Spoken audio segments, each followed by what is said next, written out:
Cinderella. Cinderella is the latest version of the classic fairy tale that was popularised by Disney back in 1950. It stars Lily James as Cinderella, Kate Blanchett as the evil stepmother, Richard Madden as the prince, and Helena Bonham Carter as the fairy godmother. Now you're probably wondering, why do we need another Cinderella movie? We've already had the one in 1950 from Disney, which is pretty much ingrained as a classic now. We have the 1998 movie Ever After, which is fine as well. It's been incorporated into other movies, such as Into the Woods, which came out early last year, which is actually surprisingly good. Why do we need another one? Well, this time, Cinderella is directed by Kenneth Branagh. And, you know, Kenneth Branagh is no slouch as a director. He's had some blips in the past, but he made movies like Thor.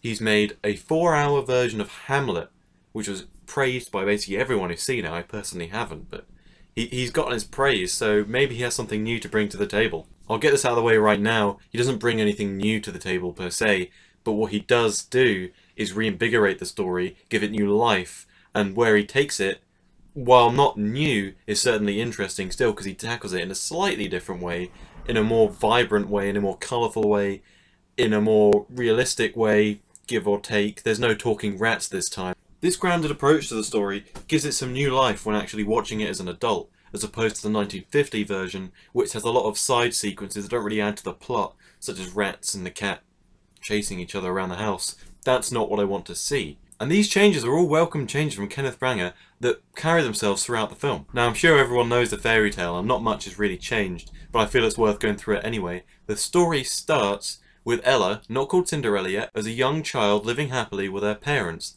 her mother played by Hayley Atwell and her father played by Ben Chaplin. However, Ella's mother gets a disease and she dies early on in the film.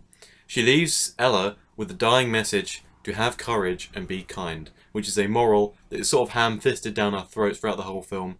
But you can make concessions like that. It's still a kid's movie at heart, but there is more to enjoy. So then there's a time lapse, and now Ella's a young woman, still living with her father, who has now decided that he wants to move on, and he has inevitably met the evil stepmother, who is played by Kate Blanchett, and she does a fantastic job. Now, with the evil stepmother, inevitably comes the two evil stepsisters that Ella is forced to live with, and for a while they live somewhat a troubled existence but happy, until Ella's father decides to go out on his job, which takes him abroad, and he doesn't come back. He dies. Essentially, Ella is left to fend for herself against her evil step-family, and they actually dub her Cinderella to make fun of how dirty she is as a result of them treating her as a literal slave. That's the background to the plot. For those who don't know, the rest of it hasn't really changed, so if you're familiar with the story, there's nothing new for me to tell you. If you're not, well, find out for yourself in the movie. First things first, Blanchett does a fantastic job at bringing the stepmother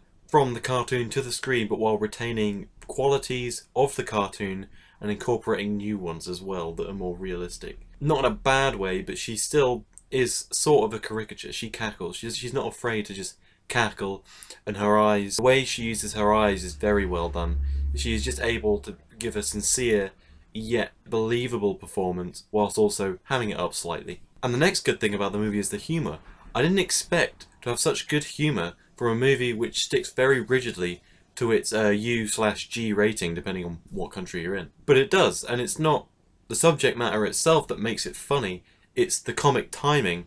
And there's even an appearance from Rob Brydon, who is certainly a household name over here in Britain. I'm not sure about America, but regardless of where you are, he does a fine job in the movie. He's not in it for very long, but when he is in, it's funny. And the rest of the actors are all funny as well. They just have good comic timing in this movie. Now, this humour and wit is found mostly in the character of the fairy godmother, which is portrayed in this movie by Helena Bonham Carter. She gives a fantastic performance. It's not particularly deep or dramatic. It's just funny, it's witty, it's sassy. She updates the character and makes it relevant for today. You can tell it's her. The character itself is very Bonham Carter-esque. It just fits her. I didn't think it was something that I would associate with her, but she just nails it. Also quite weird to see her with blonde hair. I don't know if she's ever had blonde hair before. No, she had red hair in Alice in Wonderland. Blonde haired Helena Bonham Carter. Not bad. The movie has this colour and vibrancy to it, which is very interesting to look at. It's composed well, each shot is nice, but like the colours of Cinderella's dress, in the ball, especially the ball scene, is just all gold. It's just a pleasure to look at, and it's vibrant, it's stunning. The colourfulness of the movie translates very well to the actual pacing. There's never a scene or a segment of the movie where I thought, wow, what are you doing? This needs to hurry up.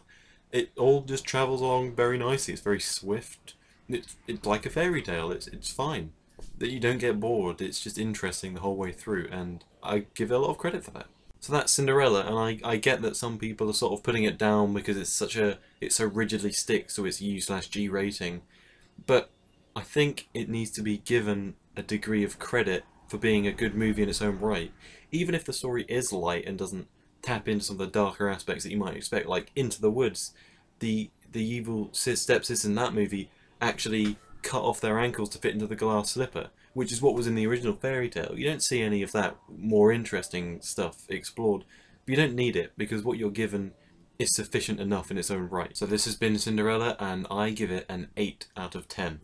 And if you're one of those people that actually genuinely wanted to see Cinderella from the very first trailers or the first time you heard about it, I don't see any reason why you wouldn't love this movie.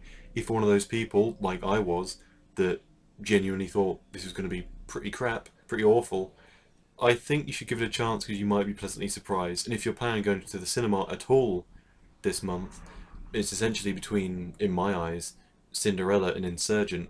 And I gotta say, Cinderella blows Insurgent out of the water.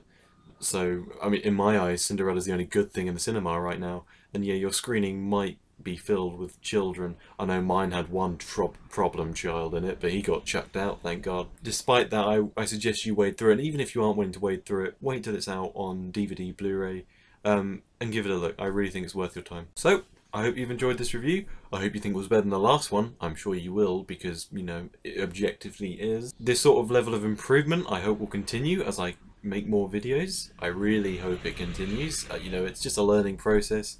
Hopefully I'll start off crap and get somewhat better. So I'd really appreciate if you liked this video. If you favorited it, that would be even better. If you subscribed, I'd kiss you, because there's enough people subscribed right now that I could kiss everyone. I won't kiss you. Also, if you're into it, I have a movie blog with a written review for Cinderella. I'll link that exact review on the screen, but I have about 80 other reviews which you can read as well to give you some sort of background and hopefully show you I have some sort of potential. Maybe I don't. Someone dying out there. If you could do all of those things, or even just one, you don't have to, but it would be greatly appreciated. Well, it will be greatly appreciated. So I hope you've enjoyed the review, and I hope you enjoy any future ones I have to do. And here we